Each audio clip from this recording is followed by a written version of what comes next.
مش لابس يونيفورم ليه زي الباقيين؟ الدنيا بره بالنسبه لللبس يعني متنوع قوي. هتلاقي الواسع الضيق اللي لونه ابيض اسود كافيه تنوع يعني. بس جوه المؤسسه بقى مفيش الكلام ده، كلنا سواسيه نبقى شبه بعض. مش شرط من جوه ان هي مش ظاهره لحد، انما الشكل عادي. المكان اللي انت داخله زي البنك مثلا، لو انت تايه ومش لاقي حد يدلك اكيد مش هتسال واحد زيك ممكن يكون تايه برضه. المحاسب وليكن هو اكيد لابس بدله، وممكن برضه عميل يكون لابس بدله عادي. بس اللي هيميز العميل عن المحاسب ان ممكن تكون الجرافته بتاعته لون مش شبه حاجه. محدش هيلبس جرافته نفس اللون ده، ممكن تكون لونها اخضر زي الكروما، مفيش حاجه شبه اللون ده فاهم. وعشان كده بيستخدموا الكروما في المشاهد اللي مطلوب يتقص فيها وليكن شخص مثلا، بتكون لونها اخضر او ازرق في الغالب يعني، لان مفيش حاجه في الانسان شبه اللون ده، فالقص مش هيأثر على حاجه. مفيش حد وشه لون اخضر غير هالك، فيبقى الموضوع سهل يعني. الحروب مثلا في نزاع بين دولتين وضرب نار بقى وحوار وكده يعني، فبديهيا كل جيش هيكون لابس اللبس بتاعه يعني. ما انت لو اتلخبطت مثلا وضربت صاحبك هتيجي فيه عادي، انت مش في بابجي. ده لو في حاله ان الاتنين لابسين زي بعض يعني، ده مش هيحصل اصلا. وغير كده وكده ده مش اساسه يعني. هو اليونيفورم عموما بيحدد الرتبه بتاعتك انت ايه.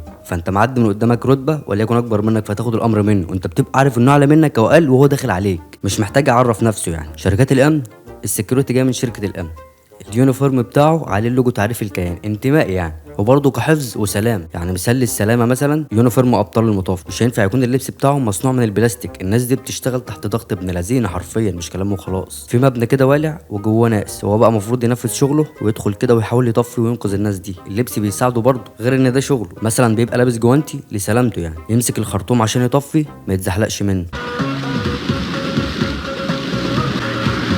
ما هي دي ميه، وارد انه يتزحلق منه من شده التيار والضغط اللي بيبقى عليه. لازم يعمل كل ده بسرعه ويحافظ على ايديه برضه يعني. فاليونيفورم هنا انقذ حياه انسان. مهم برضه هو ازاي جاي معانا في اي حاجه، وهتلاقيه موجود معاك حتى في الالعاب والترفيه. في الكوره مثلا مبداه الاساسي عشان الحركه. ما هو مش هينفع خالص تكون في ماتش استاد بقى وبطوله وكده مش في شارع وتلبس بنطلون، مش هتعرف تتحرك صح خالص. وبعدين لاعب كره القدم هو شغلانته اصلا انه يجري على اكل عيشه حرفيا، هو نازل يجري فعلا، فبيبذل مجهود صعب يعني. الميه بتنزل من كل حته. اللبس صيف وشتاء لازم يسمح له وما يحرروش، لان كل لما يجري هيسخن اكتر. لو في الشتاء وفي تلج مش هيحس، فمش هينفع يبقى حران ومتكتف كده. ودي رياضه كلها رحرحه برغم المخاطر، بس المخاطر هنا تختلف يعني. ممكن لا قدر الله خلع كتف بكتف قانوني عادي، ممكن كسر برضه، بس المخاطر هنا قليله شويه بالنسبه مثلا لرياضه زي الامريكان فوتبول. ايه ده؟ امريكان فوتبول تلاقي المخاطر هنا غير اصلا يعني. هو المفروض دول فرقتين، تحاول وتجاهد انك توصل الكرة اللي مش مدوره دي وتوديها المرمى التاني، بس تحاول جاهد بقى فعلا. الموضوع هنا صعب شويه، ولازم البنيه الجسديه تساعدك، مش اي حد يقدر يمارس الرياضه دي. انت شايف عاملين ازاي اصلا. اللبس بقى هنا لازم يوفر لك كل احتياجات الامان. الفريق كله لو طالك هتبقى تحته حرفيا، فمش هينفع تلبس تي شيرت وشورت كده. واليونيفورم قديم قدم من زمان يعني من ايام الحروب الصليبيه وقبل كده كمان لحد يونيفورم البنوك والشركات. بس هو الموضوع في الاول كان بديهيات يعني كان لازم جندي المشاة يبقى لابس درع كامل وتقيل. ما هو في المقدمه ممكن سهم يرشق في اي حته ولا حاجه، مش مهم حركته تكون خفيفه. هو واللي قدامه من الجيش التاني نفس كل حاجه تقريبا، فالمهم انه يجيب اكبر عدد متكلف في الورد يمان. في حين ان رامي السهام لازم يبقى خفيف الحركه، ما هو هيطلع مثلا في اماكن عاليه، فبيبقى تقريبا من غير درع او درع خفيف يعني. والموضوع ما كانش بدايته هنا، ده قديم من قبل كده بكتير يعني. في مصر القديمه يمكن من اوائل الناس اللي بداوا يهتموا بموضوع اللبس اصلا يعني كان في مثلا لبس للطبقات العليا ولبس للطبقات الدنيا، وبرضه لبس للعمال. الطبقات العليا لازم مثلا لو عند المرأة أساس التنورة اللي لابساها تكون طويلة، بينما المرأة اللي أقل منها طبقيا التنورة لغاية الركبة بس. يعني اللي من الطبقة العليا اعتقادهم إن الغالي ساتر نفسه، بس مش هقول أكتر من كده.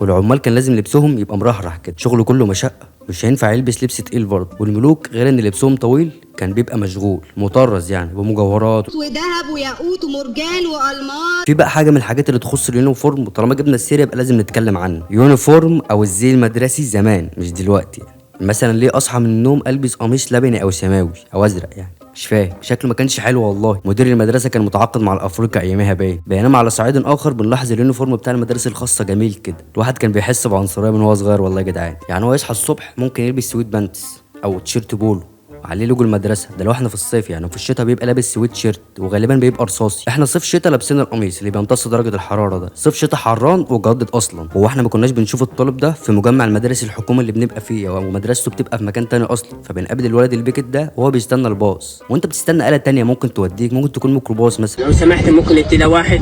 والميكروباص اصلا معناها تصغير لكلمه باص، كلمه ميكرو اصلا معناها تصغير لاي حاجه، فهو برضه يعني باص في الاول وفي الاخر. طلب المدرسه الخاصه تقريبا عمره ما فكر انه ما يلبسش اليونيفورم لانه مريح اصلا، انما الواحد من صغره كان دايما كل يوم بيفكر ما يلبسش اليونيفورم ومتعب والله. فكان في تفكير كده شاغل الطالب الحكومي، وهو ان ماذا لو ما التزمتش باليونيفورم هيحصل ايه يعني. الحقيقه ان كان بيبقى في عقاب ممكن يوصل انه يبقى في نص الطابور، بس ده لو 2 3 5 خلفوا مبدا وقانون مدير المدرسه، انما لو كل المدرسه بكل الصفوف خلفوه محدش هيتعاقب، لان ده يدل ان هم جادين من الصبح ومن القميص الازرق ده. وحاجه تانية برضه يعني، ما هو اليوم الدراسه هيخلص على بال ما تعاقب كل واحد مخالف ومش لابس الزي بتاعه، فغيروا الزي بقى يا جدعان، شوفوا لون تاني غير الالوان دي. في الوان تانية والله حلوه ما جاتش على الازرق يعني، ما حبكتش. واللبس هو بيبان حاجات كتير قوي يعني، لو اتكلمنا عن اهميه اتقان فن اللبس في الفن، لا ده مهم قوي، ده قادر انه يوضح الشخصيه قوي ويعرفك عليه. ممكن الوان اللبس في المشهد توضح لك رساله مهمه او تعريف لطبيعه المشهد. ممكن يكون مثلا وليكن لابس احمر، ممكن ده على حسب طبيعه المشهد والسيناريو ممكن يوضح لك ان هو متمرد او اكتر واحد فيهم عنده طاقه مثلا. ممكن المشهد يحكمك انك تبان مختلف من اول الظهور قدام الكاميرا، فيبقى الناس اللي في المشهد لابسين لبس وليكن كاجوال وانت اللي لابس فورمال في المشهد ده.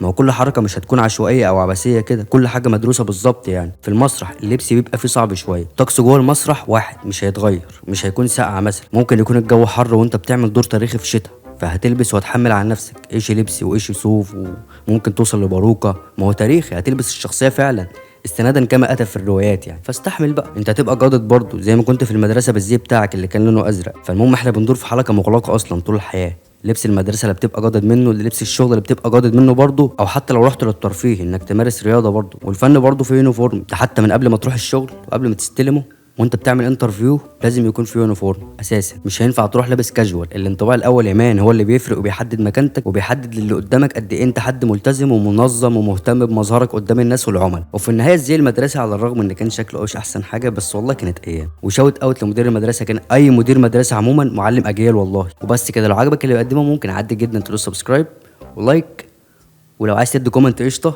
ويلا صباحكم مساءكم لذيذ.